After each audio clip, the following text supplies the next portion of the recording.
Good morning. Hey, Andre. How is everybody? Good morning, good morning. Y'all are like, she's on, let's go. I love it. I love it. I'm not gonna lie. Part of me wanted to go back to bed. I was like, ooh, I think I like Andre's one. Goof morning. It probably is gonna be a goof morning. I'm okay with that. Ah, I did not get to sleep till almost 3 o'clock this morning.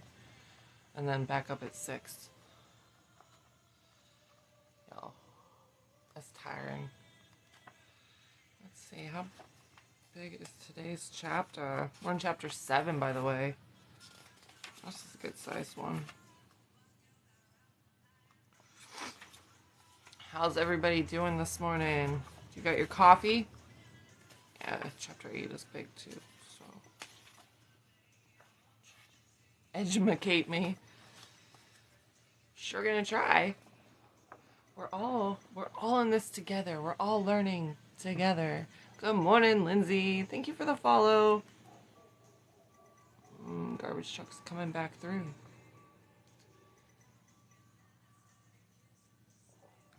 I don't know. I got a Christmas cup. Coffee ready. Thank you for sharing the live. I appreciate you guys. For those who don't know, my name is Marci. In the mornings here, we do a lot of discussing about how to shift your mindset, create the day that you want. I was up and waiting for once. Aw, I love it. And right now we are talking about You Are a Badass. And the reason why we chose You Are a Badass is because she does talk a lot about manifesting. And it puts it in layman's terms, logical terms, scientific terms. She does touch on the spiritual, but not nearly as much as most people do when it comes to manifesting. So that's why we chose this book to start. Again, I really enjoy this book. I enjoy this writer. She speaks like I speak. She speaks my language, yo. Good morning, Maddie. So that's why I like her. She's very easy to read. She's funny, and I really relate to her. So, yes, I like the gurus. I love Neville Goddard. I love Florence Scovel Shinn. Those are my two top ones that I go to when I talk manifesting. But this is a very easy read and very easy to kind of follow, where the usual suspects can be a little difficult. I haven't woke my children. Good morning, April. How are you? So, we do a lot of this. We open it up. If you guys have questions, I will stop. I will answer them as best as I can. Give you my experience, my advice on how to make things better. We are always just at this moment, like, I know there's things that we want to manifest. I know we have new homes we want to manifest. I know we have new cars we want to manifest. We have relationships we want to manifest. But the biggest thing that we want to focus on is our day. It's so easy to shift if we just keep our focus on our day. AANAGA, all of the AAs have it one day at a time. Okay? It's funny because when I've been through different meetings of the 12-step program. They're all about keeping present. They're all about keeping it in the moment, right? Yes, you work with your shadow work and you do your trauma and you work through that and you ask for your forgiveness and everything like that. Manifesting is kind of the same way. Okay? There are things that we have to kind of like deal with, or triggers, and we ask for forgiveness of self, of others, and we stay in the moment, one day at a time. That's all this is. That's all we have, guys. So we want to focus on our day and we want to make our day great. Are you able to touch on why manifestations are important today with the moon? At least that's what I'm told. So, all right, I'm not gonna go against this. I believe that the moon has power. Okay, I definitely believe that the moon, the eclipse, it carries extra power. I mean, think about that. The moon works with tides, right? It affects the water. What are we? 75% water. So I definitely feel like there's perhaps a little bit more oomph. But when people tell you not to manifest on an eclipse or a full moon, or you can't not manifest. That drives me insane because you're manifesting anyways. Now, like, I know people have manifesting rituals that they do with moons, and maybe that's what they're discussing, but you can't not manifest. You are constantly manifesting 24/7. Your imagination is going 24/7. Even when you're sleeping, your subconscious is working. So you are still manifesting. Your brain doesn't stop. You can't shut that down.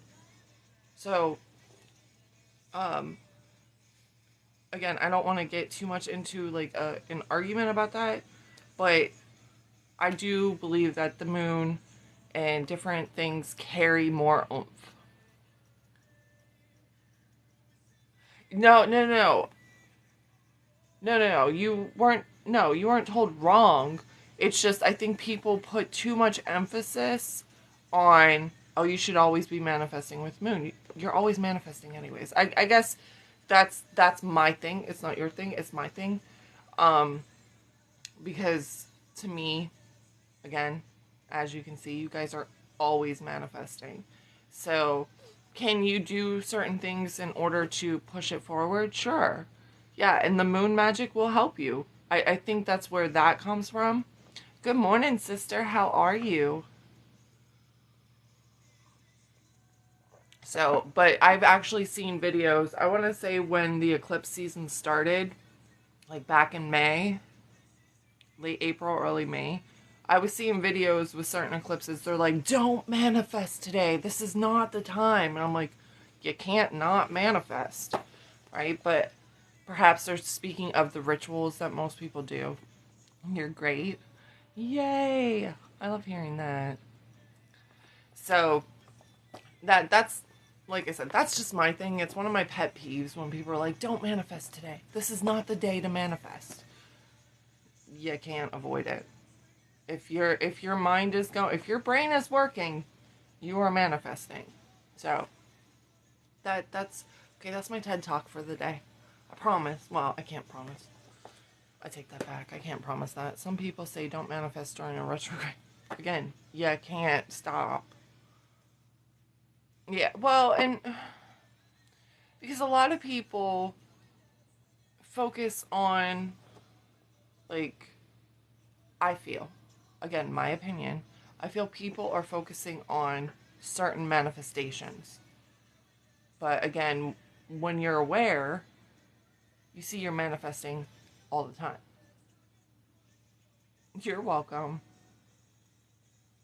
Yeah, exactly. I mean, perhaps not focusing on certain manifestations, right? Because maybe too much of a power, with the moon. I don't know. Like, I, without sounding ignorant, I don't know enough about the astrological side of it all to really speak on what they're talking about. But to me, that's the way I view things. You're constantly manifesting anyways. So, I mean, I could see if you're trying to manifest something big. But again, here's the thing. I also believe nothing is bigger. Nothing is big and nothing is small.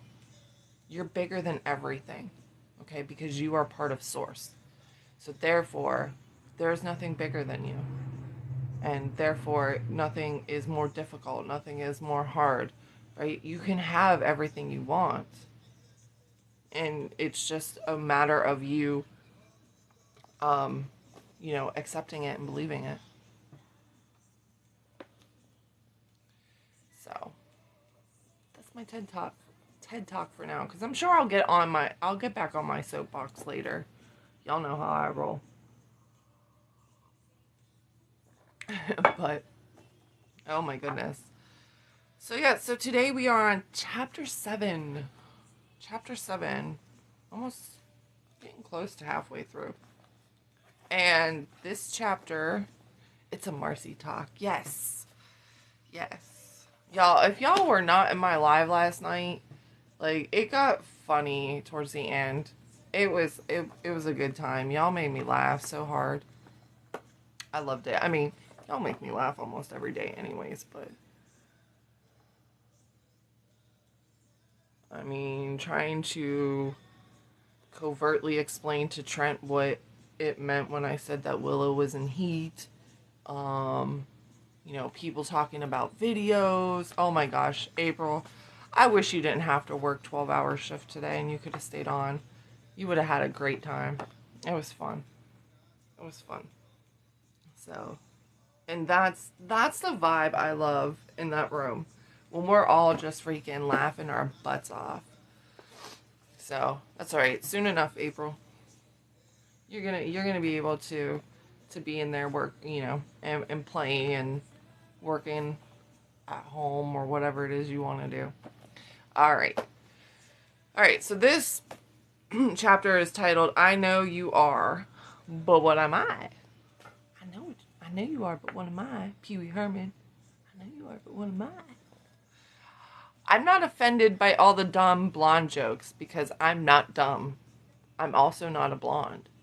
And that's from Dolly Parton. A friend of mine, a brilliant writer, once called me in a panic when she suddenly became frozen with fear over the subject matter of the book she was working on and could no longer bring herself to write it. Her book was, among many other splendid things, very personal, dark, and twisted. And my friend was concerned that it was too much, that it was crossing the line. I've done that with my writings, too. That she was exposing herself as a giant weirdo, pervert freak. This brings up something that's so important to have a firm grasp on if you're going to get anywhere near reaching your full potential in this life as a writer, an artist, a business person, a parent, a butcher, a banker, a candlestick maker, or as a fully realized and evolved human being in general. Do not waste your precious time giving one single crap about what anybody else thinks of you. All right? And you guys will hear me say this often. What people think of me is none of my business. Right? What people are doing with their lives is none of my business. Okay? What they think of me is truly none of my business. I really don't give two shits. I don't. Y'all can love me. Y'all can hate me. It's not going to affect my day. Right? There's people I respect, and I respect their opinion. However, at the end of the day, what anybody else thinks of me is none of my business. So, and I try to ingrain that in other people. It's a hard concept to grasp at first, especially when you're a people pleaser, right? It's a bad people pleasing is such a bad habit. But yeah, I mean, it's hard to grasp because you're like, but they think I'm doing this or they think I'm crazy. So what? So what? You know why they think that? Because they're so judgmental about themselves. Let's call a spade here, okay? They're judging others because they're judgmental of themselves. They don't like where they are, so they're going to judge you. Let them deal with that. Don't you worry about that. Don't you try to have to explain who you are. That's not your job. Your job is just to be who you are. You don't have to explain who you are. You don't have to explain why you do certain things. Just be who you are and be proud of that. If you're not hurting anybody and you're not hurting yourself, don't worry about explaining yourself. Let them figure it out on their own. All right. Imagine how liberating that would be. Other people's opinions motivate every move we make in our teens and our 20s. And as we age, if we're moving in the right direction, our obsession with how we're perceived by others begins to trickle away. But very few of us are able to escape its pointless grasp completely. Meanwhile, the truth is, The only questions you ever need to consider when making decisions about your life are, is this something I want to be, do, or have? Is this going to take me in the direction I want to go, not should go? Is this going to screw over anybody else in the process? Right? So there we go. Is this who you are? Right? Is this who you want to be? Is it going to take you to where you want to go? And is it going to hurt anybody? Right? As long as you're not hurting anybody and you're not hurting yourself, and this is who you truly are, you don't have to explain yourself. Right? The definition of screwing someone over is taking their money and doing a lousy job, or destroying their water source, or enslaving populations, things like that. Your mother being disappointed, or your father disapproving of your friends, or your friends being outraged, does not qualify as screwing someone over. Okay? Just because mommy or daddy might be a little disappointed in you because you're not doing what they think you should do, right? That's not screwing someone over, right? It's legitimately hurting someone. Like, and not their feelings, right? Because people's feelings are going to get hurt because you're not doing what they think you should do, right? Or you never acted like this before. I also put your needs in front of mine for too long. So, sorry. I'm not sorry. I'm sorry I'm not sorry. I'm doing this for me, right? We throw a wet blanket of ho-hummery over our lives when we live in fear of what others might think instead of in celebration of who we are. Think about that. We succumb to other people's feelings instead of being who we are, who we want to be, right? Because what would my mom think if she knew I wanted to do this instead of this, right? What would my friends think if I date this guy who isn't in our circle? I can tell you that went through my head a lot as a teen. Like, if he didn't belong in our circle, like, you didn't do it.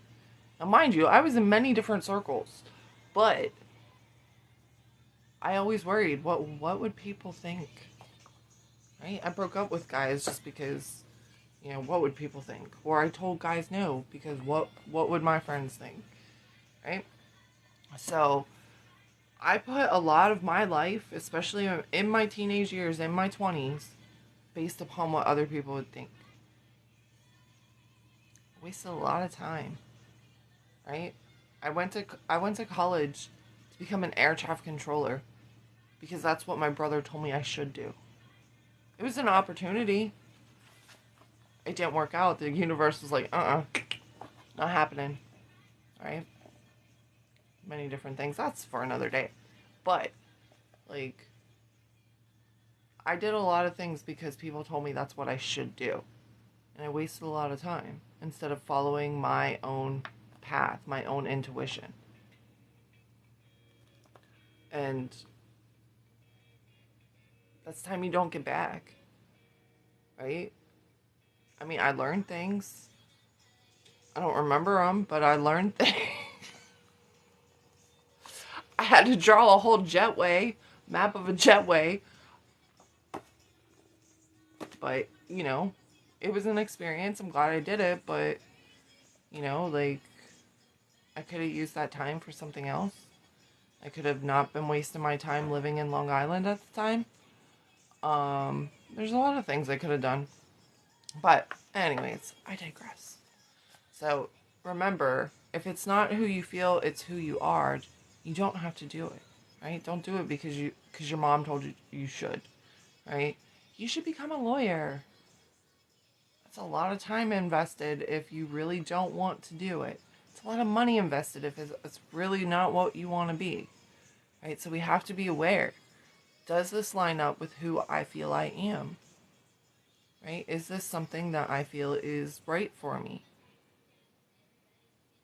Do I feel aligned with it? Does it bring me joy? Questions to ask yourself. All right. Yes, it is part of our survival instincts to care. Get booted from the tribe and you'll freeze to death, or starve, or be eaten by wolves. But because we have big brains and the ability to manifest anything we set our minds to, there's another version that's equally plausible. Get booted from the tribe and start or find another tribe that's more your style. You could not only wind up doing what you love surrounded by people you adore, who you actually relate to, but you might one day realize you can no longer remember the names of the people whose approval you so desperately thought you would die without. When you find your tribe, and when you find the people who genuinely accept you for who you are and truly support you, those people that you thought you needed their approval from cease to exist. And I don't mean that in a harsh way. I just mean it. You look back and you're like, why? Why did I care what they thought? Why did I need their approval so desperately? I can't even remember what they look like, let alone what their name was. I mean, granted, I live in a small town. It's kind of hard, but like in my early teens, I was in a much bigger city and a much bigger school, and it was very diverse. And there were people I thought, oh, they're the cool kids. I want to be in with them, right? I can't remember their names. I can barely remember what they look like. And I can't remember why they were popular. Most of the time it's just because, they knew how to, do their hair or makeup. Or they played a sport. But there was nothing, and granted, we're talking children here, obviously, but there was nothing of substance. Like, it was just like, oh yeah, I look pretty. Oh yeah, I can play a sport. Oh yeah, I can throw a ball. Yeah, so can I. Right? So, it's just that, like, we put so much emphasis on approval and acceptance from people who really, what do they do? What is it about them that makes them so special that we need their approval? Nobody who ever accomplished anything big or new or worth raising a celebratory fist in the air did it from their comfort zone. We've talked about this. You have to get out of that comfort zone. You have to stretch out of it. I'm going to draw this up. One of my daughter's college letters. All right. I saw this once. I think from Benito Massari. Oh, you're not going to work, are you?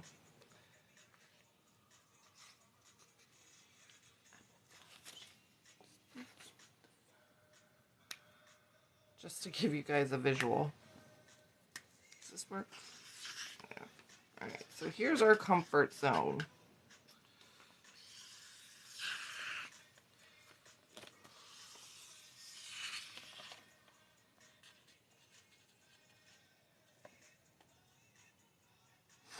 Alright. Readings are in my evening lives. Sorry, Lisa. Yeah, I do readings later in the day, later in the evening. So, here we go. So this is our comfort zone. This is where we stand. All right, panic zone is out here. But right here, it's where we need to stretch. Get a little uncomfortable. This is where we learn. This is where we grow. Okay? We don't want to jump all the way to panic. All right? We want to just stretch and make our comfort zone wider. So we're just going to go out a little bit, right? We don't want to go full force panic, but we want to get outside that comfort zone. It doesn't take much, right? It doesn't take much to kind of really take the risk that we need, right?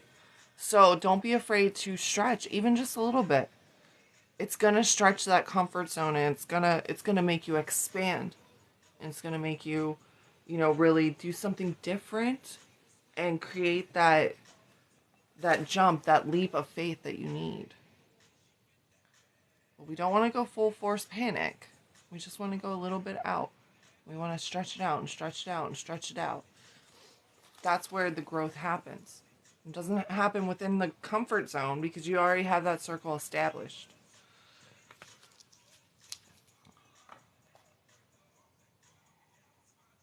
All right. They risked so they never did it from their comfort zone. They risked ridicule and failure and sometimes even death. Think of the Wright brothers. Can you imagine how the whole thing went down? So it says, Margaret speaking. Did you hear about poor Susan? And then Ruth says, Susan Wright? Helen says, such a disgrace. Poor thing. Ruth, what happened? Margaret, well, her sons. And then Helen goes on to say, as if she hasn't suffered enough, birthing 2 boys as big as buffaloes, and now this. Margaret says, seems her 2 sons, ... And Helen says, are you going to eat the rest of your tapioca pudding? Mind if I help myself? Hear the gossip? Ruth says, tell me already, Margaret. And Margaret says, well, this is going to sound as crazy as it is, but they... ... Helen goes on to say, and now her sons think they can fly. Such a shame. Margaret, her sons think? They think they can fly? Ruth says, think they can fly? She asked. Margaret, yes, they think they can fly. They talk of nothing else. And then Helen says, she just had the house painted too. They'll probably have to move out of town now. Like, I believe, like, something like that probably did happen. As a person who comes from a small town, like, this type of gossip, this type of speaking of people's ideas and how crazy they sound, and this happens. This happens. This is why it's none of our business what people think about us. If we listen to that, they'd be like, oh, well, Margaret and Helen think we're crazy. Maybe we shouldn't do that. What are Margaret and Helen doing? Baking pies? Like, think about who you give all your weight to. What are they doing with their lives that you're saying, well, maybe I shouldn't because so-and-so said so, right? What are they doing with their lives? Most of the time, they're just sitting there doing nothing, right? They're living inside their comfort zone.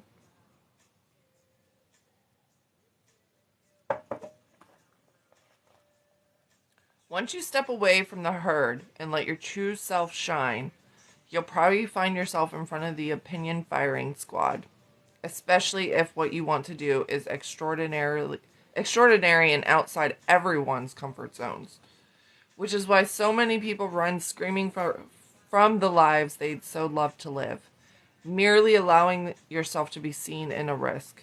I mean, look at how we treat celebrities. Their every move is picked apart and passed around and discussed and judged and photographed without makeup on. It's a wonder that only half of them spend time in rehab.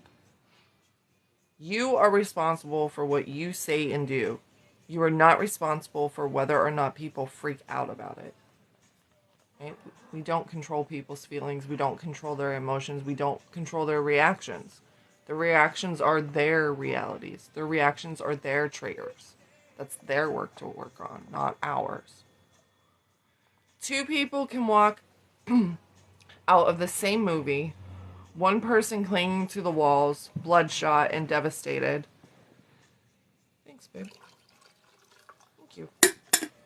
Leaving a trail of tissues, more moved by the film than any other film in the history of cinema, while the other person goes marching up to the ticket counter and demands her money back because she thought it was the worst piece of garbage to ever be projected onto a screen.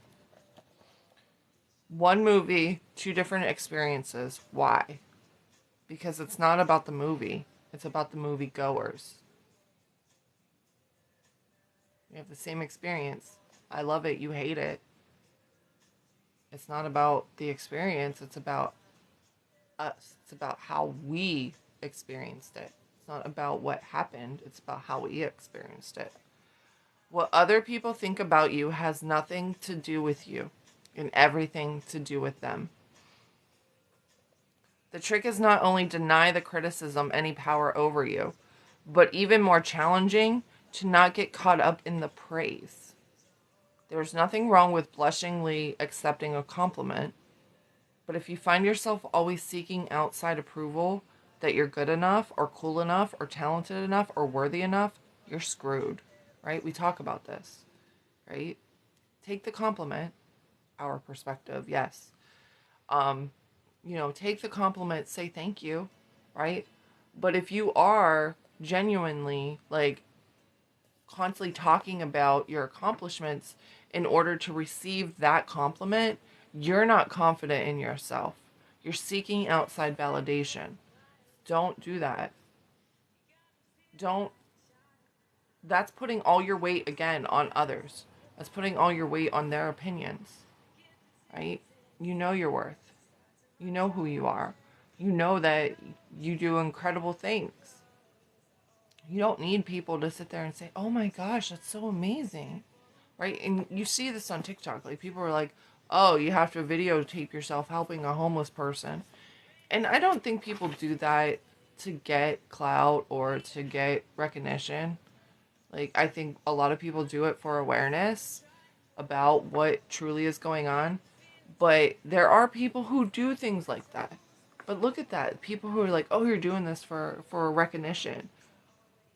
That's their opinion, right? You can see where they may be standing at because they're seeking outside validation. Where the person taking the video just may want to, like I said, raise awareness of what's going on in the homeless communities. It's not about help, like getting recognition for helping, right? Sometimes they just want people to remember there are people who are struggling, who are living under trees, right? Trying to shelter themselves from the elements. And yeah, maybe they had a shed that they could offer, right? It's not always about clout. It's not always about recognition. Sometimes it's just about awareness. But it's, how do we perceive it? That's where you check yourself. If you can really stand back and say, what do I initially feel that they did this for? And ask yourself, is it because I feel that's what I would want? Right? Do I feel like people just do things out of recognition and clout and, to boost their egos? Or do they do it because they are genuine? Because that shows us where we are too. It's a rude awakening sometimes, I'm not gonna lie. Okay. If you base your self-worth on what everyone else thinks of you, you hand all your power over to other people and become dependent on a source outside of yourself for validation. Then you wind up chasing after something you have no control over. And should that something suddenly place its focus somewhere else or change its mind and decide you're no longer very interesting, you end up with a full-blown identity crisis. Right? If we put too much weight on people's opinions and then all of a sudden we don't live up to their standards, we think we're pieces of shit. So that's why we don't make it about them. We make it about us. Right? We make it about what we think is the best for us. And we don't put that weight on anything. And it's not fair to them either, as it's not fair to us. It's not fair to them for us to put all this pressure on them to validate us constantly. Think about that. If you need your partner to validate you each and every day, all day long, right? There's nothing wrong with validation. But if you need it in order to feel good about your relationship, that's not on them.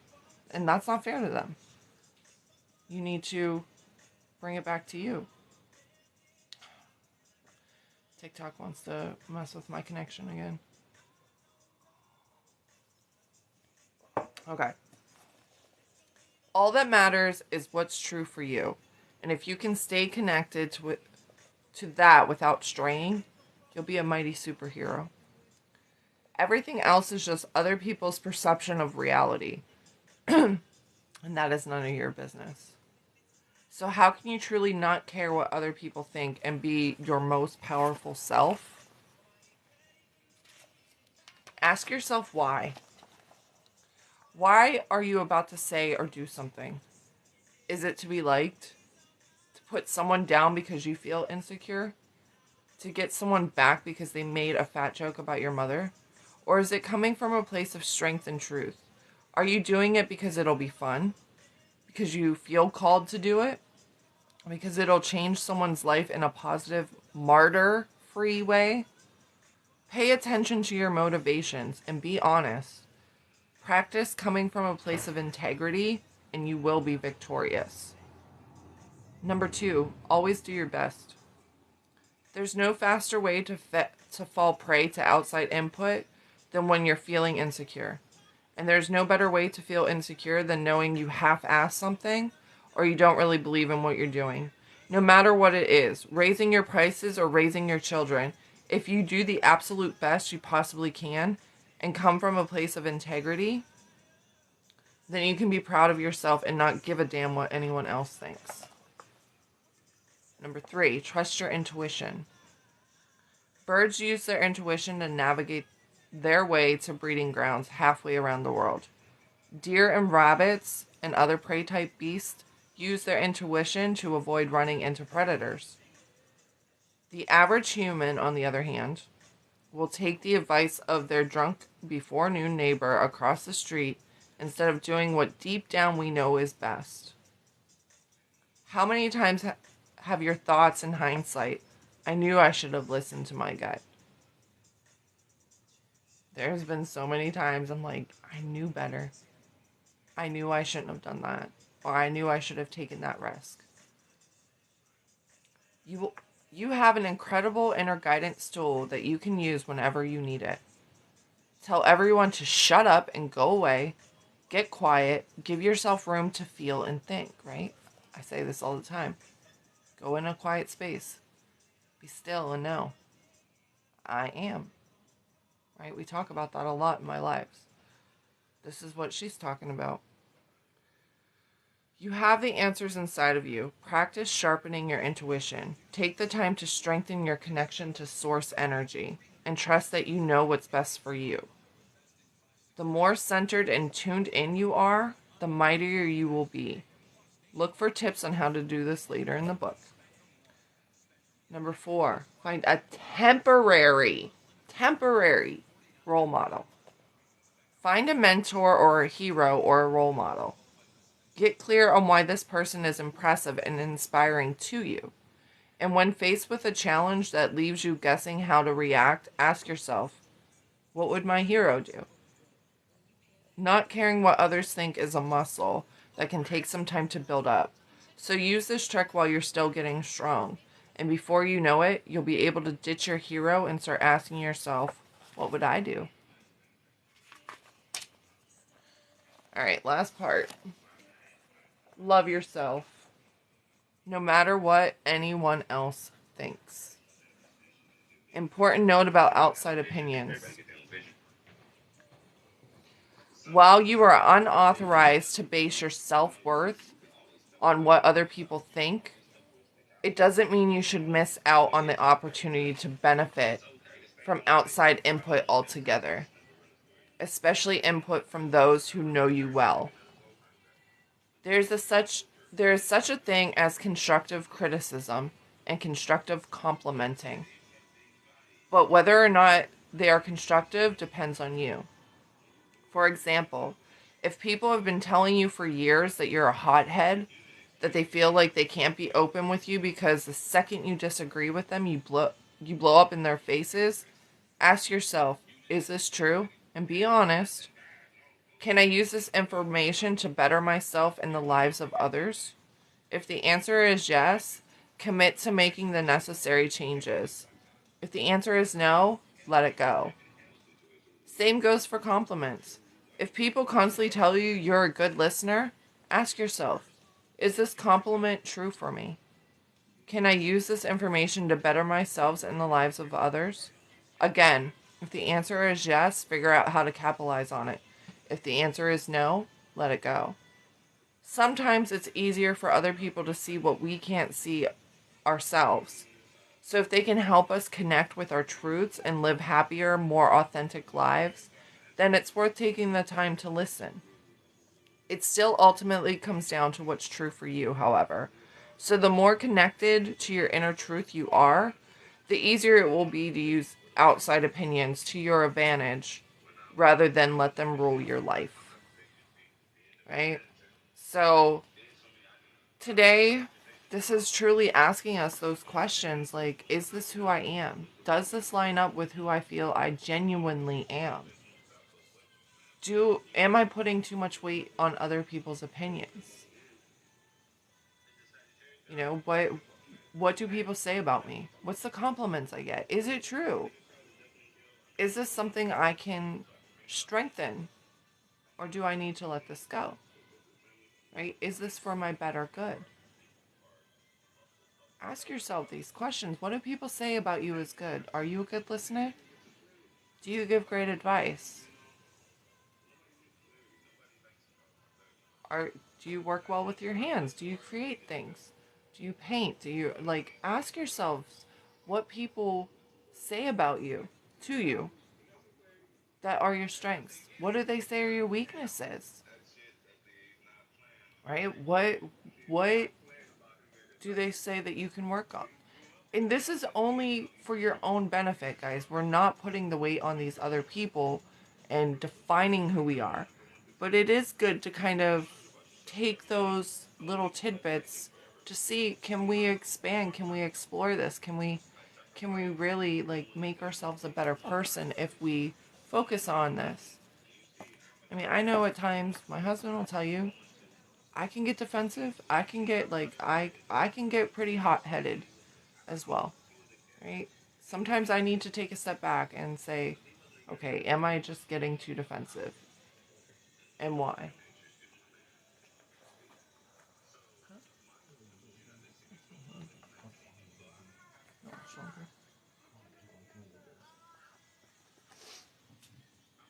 So, what do you guys think of today's chapter? What do you got?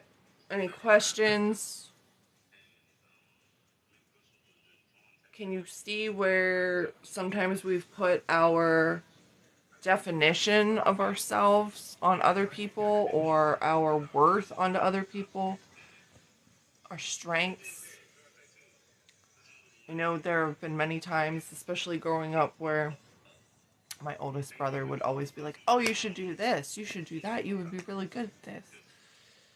And I just never had a connection with what people told me I should do. I was told I should be a lawyer because I know how to argue. I've been told that my brother said, oh, you should go in the Air Force, right? I couldn't pass an eye test if it saved my life. I really needed to hear this today. I'm so glad I could listen to most of it. Aw, thanks, April. I'm glad you were here. I'm glad you were here. So, I mean, can you look back and see where you gave so much power to other people in defining what you should do and what you shouldn't do, and how you can kind of let that go? Because when you can really look at yourself and take the constructive criticism and the constructive compliments and turn that into strengthening who you are, that's a pretty good superpower in my opinion. If you can really take constructive criticism, especially, but not letting that make you feel like you're a worthless piece of crap. You're not a worthless piece of crap. Nobody is, right? There are things that we all struggle with, things we all could be doing differently, better, stronger. It's our job to notice that. It's our job to implement the changes that we feel make us better. Right? If you want to be better with money, where are you struggling? Where do you slip up? Right? How can you get better? Maybe it's tracking how you spend your money. You're welcome, Andre. It might just be tracking your spending. Print out your bank statements and see where you're spending all your money, right? And then create somewhat of a budget for yourself, right? Limit yourself to, I hate limiting, but to kind of understand where you're being a little bit irresponsible with money. How can you be better? How can you be more responsible? It's going to tell me the day to analyze the impact this had in my life.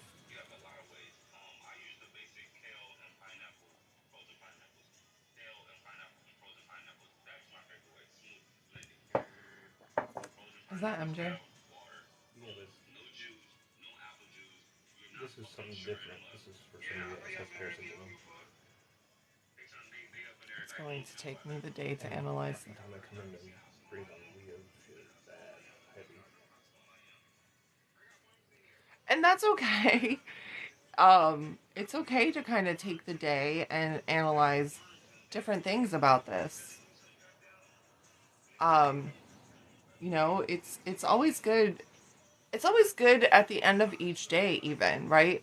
I talk about when you wake up, you should be imagining your day, right? You should be imagining what it is that you want throughout your day, being pleasantly surprised. Why am I freezing? I'm like, oh, TikTok, get with it.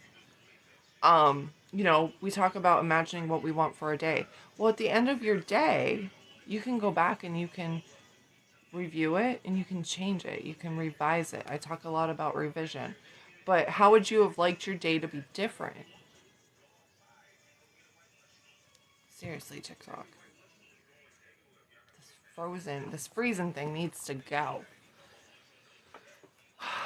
But, so, it's always good to analyze your day too, to kind of rewind it and see where something went differently than what you would have rather have wanted. My trouble is tarot and oracle cards. What do you mean, Andre? How is that your trouble? Like, you mean like understanding or being stronger in? Like, what do you mean? Deontay! You're spending time, girl. Dude, I feel that. It's been so. I mean, I haven't bought a tarot deck in a couple months or an oracle deck, but trust me, like I can drop some cash on some cards for sure. Um, but I've been trying to be better with that as well. Especially right now. I mean, we're going into the holiday season and trying to budget properly for Christmas and gifts and dinners and all of that. Hey Tony, how are you? Can relate. Dude, reading tarot and collecting tarot and oracle cards are two different hobbies. Two different. Two different. So, today I want you guys to really think about like why you do what it is that you do, right? Do you do it because you want recognition? Do you do it because it feels right?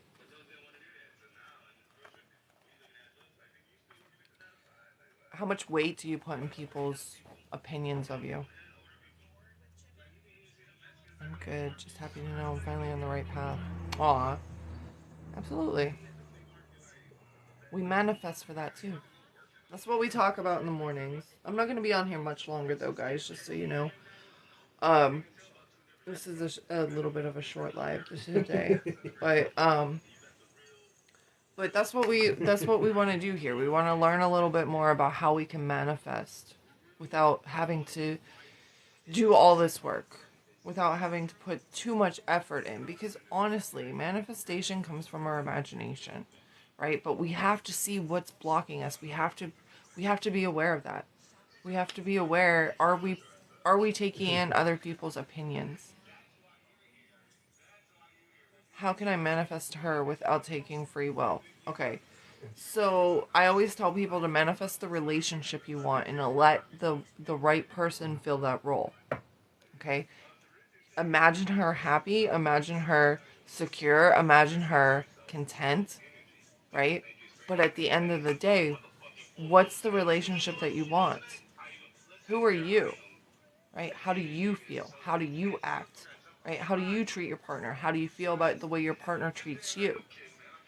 that's not taking her free will, right? We want to bless her and we want to see her happy.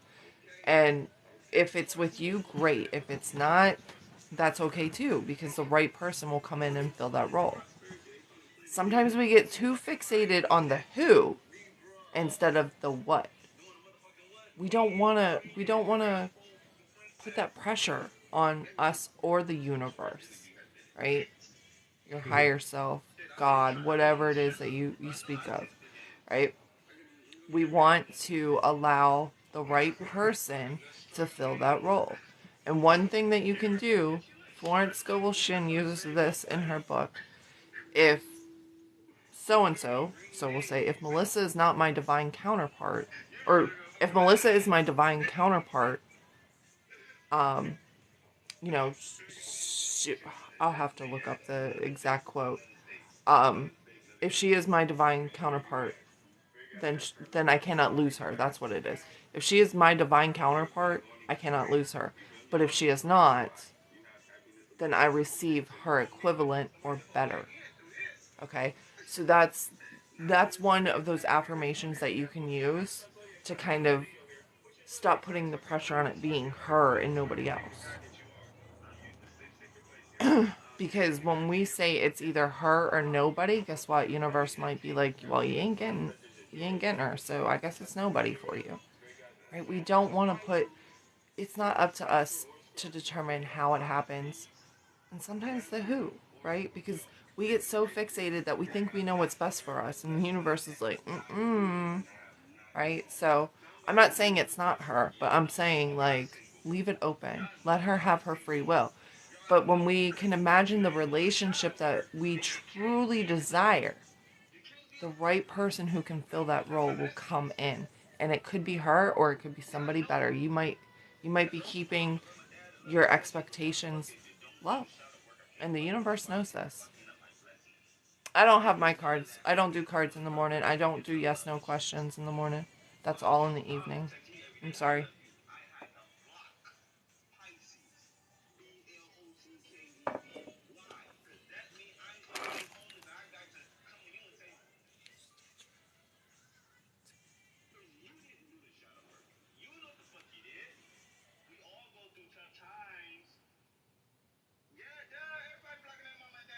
That's fine. You can ask tonight. Absolutely. I'll be on tonight. Thanks, Indigo. I hope you have a beautiful day as well.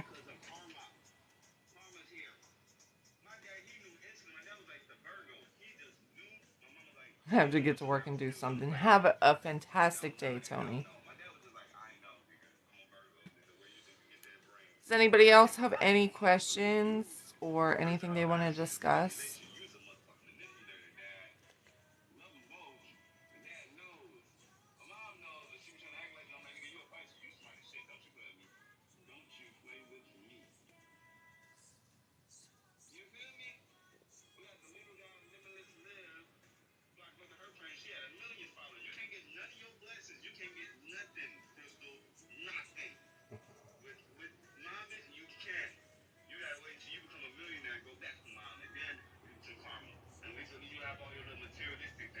Anything, nothing.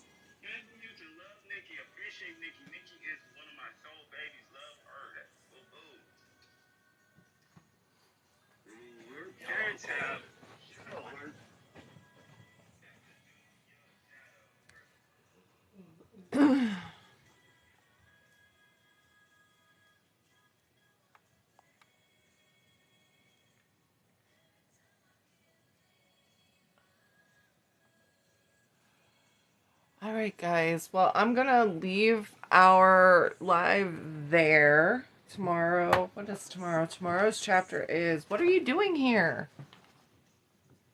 The question is whether you are going to be able to say a hearty yes to your adventure. Rest your throat chakra. Yeah. I'm going to actually just relax for a little bit before I have to get my day started. So, I will see you guys later tonight. Somewhere between probably 6 and 7 p.m. Eastern time. Yeah. So, I hope you all have a fabulous day. Remember, make it the day you want. Imagine the day that you truly want. And I will see you guys later. I love you guys. Have a great day. Oh, good luck, Lindsay. I know you have a busy day today. I love you.